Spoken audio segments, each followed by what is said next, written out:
सबैजनालाई नमस्ते। म सुनिल गुरुबाराई। आजबाट चाहिँ बोलबमहरू एकदम कम हिँड्न थालेछ किनभने अब बोलबम सकिन लागिसक्यो।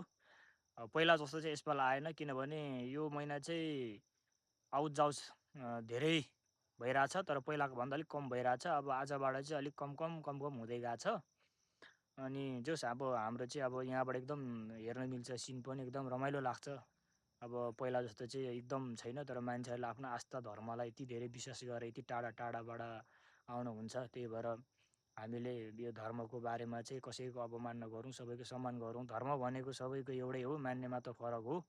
हाम्रो नेपाल भनेको चाहिँ एकदम बगैँचाको फुल जस्तो हो। त्यो फुलभित्र हरेक थरीको अब धर्म हरेक धर्महरू सबै त्यहाँ बसेका हुन्छ। त्यही भएर मिलिजुली बसेका हुन्छ। कसैलाई अपमान नगरौँ किनभने हामी मानव जाति हो। मानव जाति भइसकेपछि मानवको जस्तो व्यवहार गर्नुपर्छ।